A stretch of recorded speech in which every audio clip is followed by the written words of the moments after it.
How's it going today, my friends? We're on to part two of this two-seater go-kart build. Um, we, I took all the carbs apart on the engine, got everything cleaned up, got the fuel kind of jimmy rigged together now. We are going to try its first test fire, and then we'll see if she goes. I think after taking all the carbs apart, the jets were just completely plugged. Everything was completely plugged. Everything got soaked, cleaned out with a toothbrush, and now it seems like everything is in working order. And I won't know until it starts and runs. But so we'll get enough fuel in here into the bowls to get it to start up, and then I'll bring you out and show you what we've been working on outside.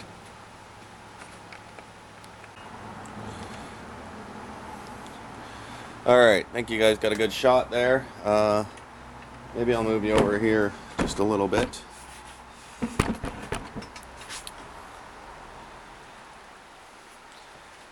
Alright, well, make sure that kill switch is off, it's off. There should be a little bit of fuel in the carb. I just got this thing all jimmy rigged together here. Now we'll give her a pull start and see if she starts. Come on, baby.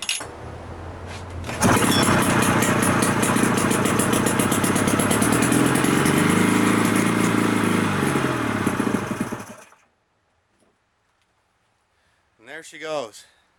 Now, I think I either have a problem with the fuel pump, because I've had to push the fuel into the bowls to get this to run. So I'm guessing that either the fuel pump's gone. That's probably the case. Now, I don't even know if I'll replace that, because, and you guys can let me know if this will work. I think it's fine. I'll just do a gravity feed system, and the original snowmobile tank will be above this, with a double spout aimed down to feed both carbs. So I think that should work without having an actual pump.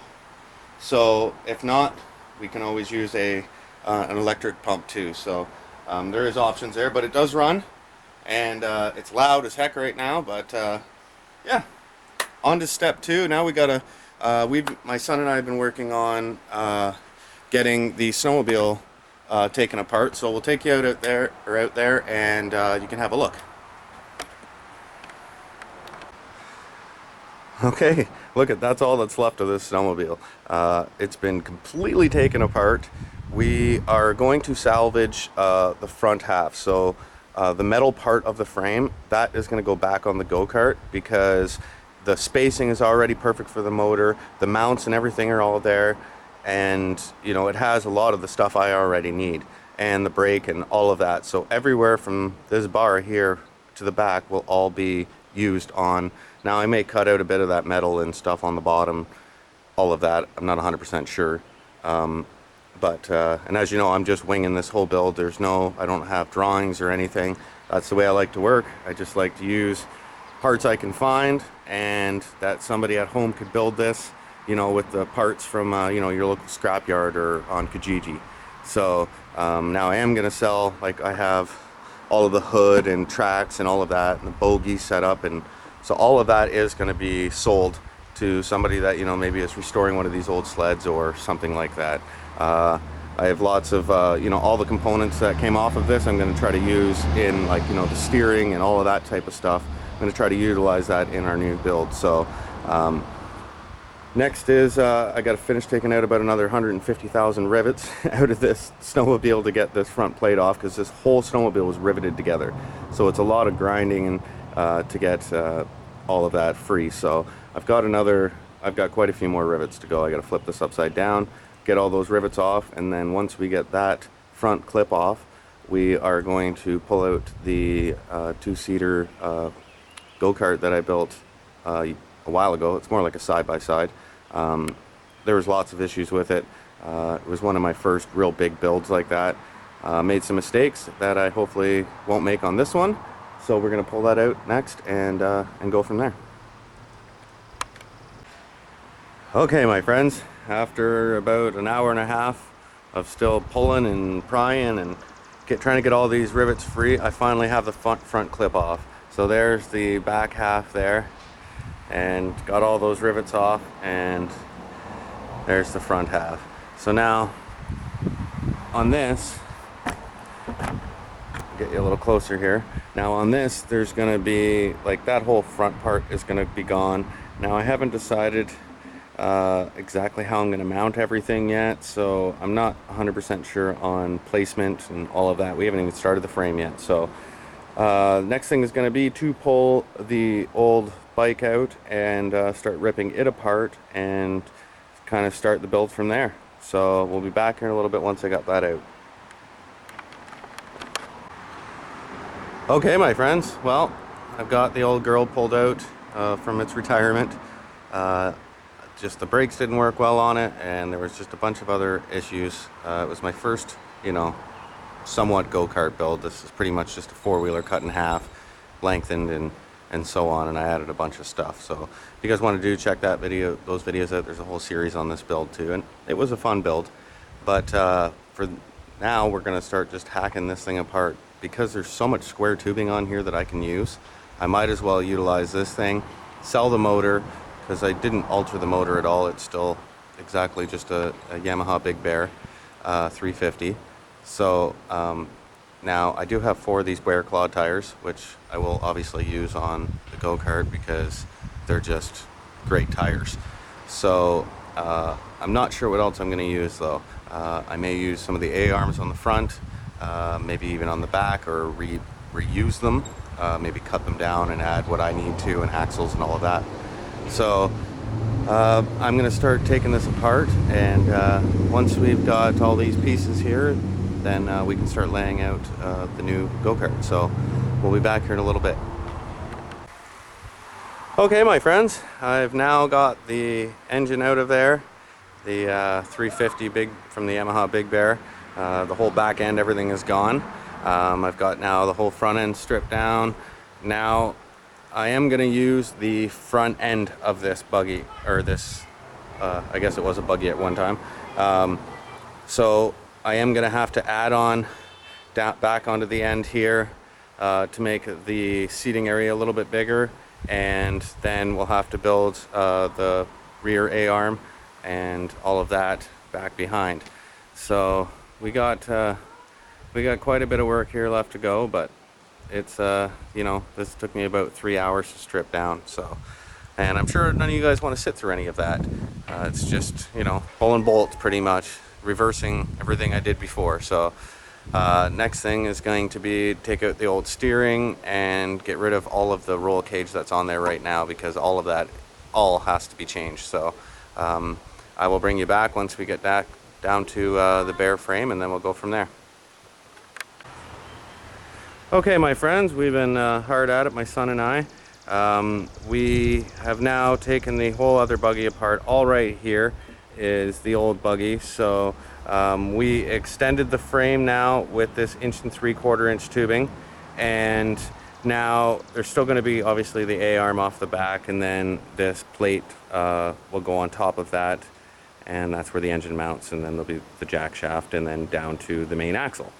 But we do still have to source all those parts out. I have to find a 1-inch axle. I've got to find the sprockets. I've got to find a whole bunch of stuff. And so, yeah, after that, we can start building the rear end. So right now, we are, going to utilize as much of this frame as we can, because, it just needed to be cut down. It gives me a perfect place for my steering wheel and all of that. And then I've got to find seats for the inside. I think I've got some at Princess Auto that I like. So it's just going to be, buying parts as I need it and trying to use what I have.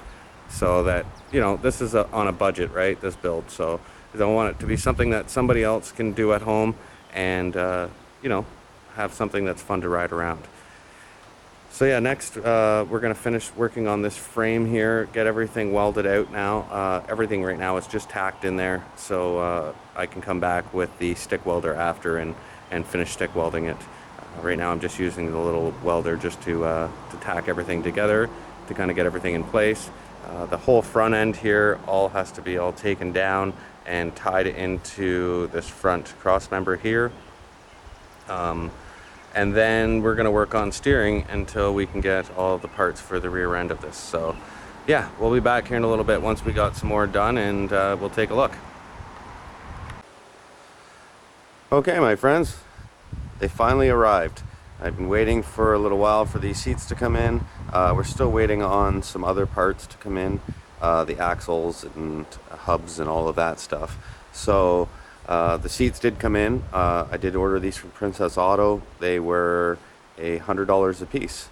So let's get them unwrapped here and take a look, and then we can start laying out all of that on the buggy.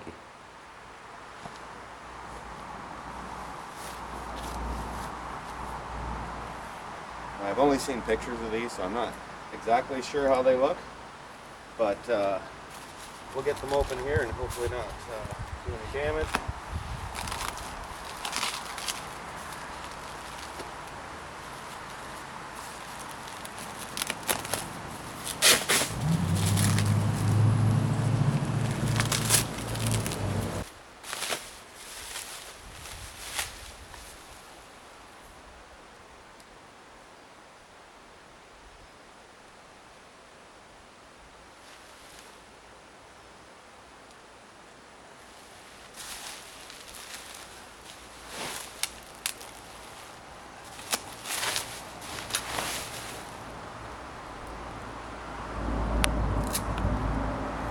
Alright guys, there it is. One of them. And I can already see out of the package, I already got a big rip in the back of it where it was damaged during shipping. Wrapping it like this, they should have been in a box. This, you know, it got damaged. You could see it was hit in several different places.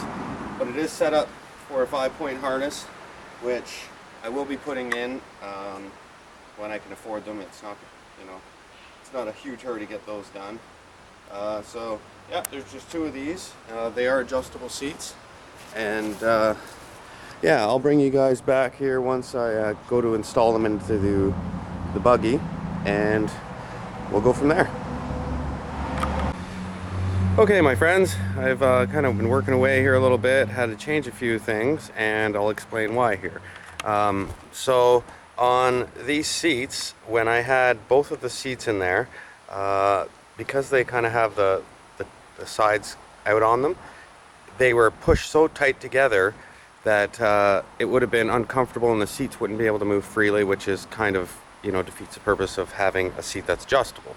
So what I did was I kicked out each side 4 inches, and then that's all supported now, and then I had to obviously change the angle of this. The back got longer, so that all had to be changed. So that's what I've been doing right now. And then I just got the height all set up for the seats, so I am just using this 1 3/4 square tubing. And then I'll show you down here. I just mounted it onto those, and then they will be welded into place to the bottom frame. But I don't want to get everything attached there yet, because I will be doing a lot of welding and other stuff on here, and I don't want to have the seats actually installed yet. I just wanted to get everything prepped for it because I'm still waiting for the bearings and axles and stuff. So once they come in, then we can move on to that part, and then I got to figure out a floor pan for in here. And I do now have the steering all installed. You can see there that the gas and the brake are going to be right on the actual steering wheel. Did a completely different style than I normally would. I just thought it was something unique, and I find you can get good leverage with it to make your turns. Then it's just to a plate over here. Sorry, just trying to get you a good view. Welded across there to a union, and then down. And it's really hard to show you guys up in here, but you can see kind of how I have all that welded together now. Works great. I haven't had any issues with binding or anything yet. There's a few little things I'm going to have to touch up. These old pedals are going to be gone. So that is the next thing. I'm going to finish up this seat, and then I'll bring you guys back once we move on to some other stuff. Okay, my friends, well, I've kind of been working away a little bit. Sorry I didn't get to pick up the camera quite enough. I'm trying to, you know, get this project done, but at the same time I want to show you guys how I'm going about the process, and like you know, I am trying to use as much parts as I possibly can to try to make this as cheap as possible. So as you can see, I've got one of the seats here in, and I've just got the mounts across there. Now I did take this old hood from the Polaris sled. It fits out perfect over the front. I just got a notch out around here, and I think it kind of gives it a unique look. Steering is now all done, and now I have the gauges up here. Now the speedometer, I'm not sure if I'm going to be able to make work. I'm going to have to maybe fudge that a bit, and who knows how accurate it's actually going to be in the first place, but nonetheless. Okay, so now we're going to go back, and I'm going to show you what I've been working on here on the rear end. So I've got it attached to the frame here. I just took some flat iron, took some heavy duty bolts, ran them through, and then they're ran up and bolted all through this aluminum chassis. This is all from the sled, if you remember. So now that I've got all that done, I've got axles in. Okay, so now I've got, they just came in from Cartworks Canada, and I want to give a shout out to them, because when I did order my hubs, bearings and axle, I had messed up on my order, and they are such a great company that they actually caught it. I know a lot of these companies, they just pump out parts and they don't really care about it, you know, the regular person, and you know, if they need to return it and exchange and all of that, they just don't care, right? So I do want to give a shout out to them. We have Ryan and Jen that I did contact, and keep in mind, I'm not sponsored by them. You know, I'd always be open to it in the future if they're watching, but yeah, these are their cards. So if you guys want to check them out, and you know, just let them know that I sent you their way. And you know, don't be afraid to go in and order all your parts. You can go online, and they have, you know, a great website that you can pick through all your different hubs and axles and all of that stuff, and you know, and fair prices too. So I was happy to come across them, and I figured I'd give them a shout out. So all right guys, so where I'm at now is I'm going to run this axle through here. Now here is the issue. When I run my axle down through where normally the axle for the track on the snowmobile would be right in this tunnel here.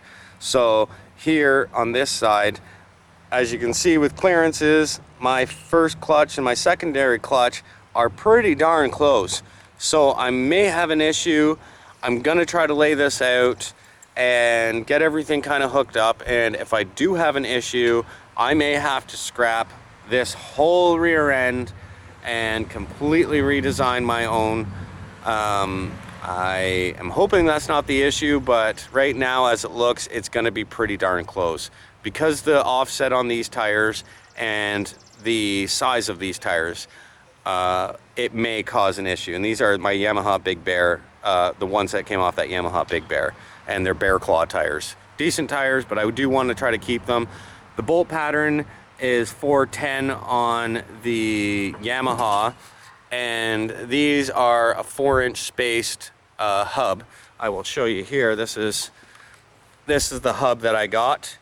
Live axle, obviously, 1/4-inch key, slides on like so there, and then the idea is to take the gearbox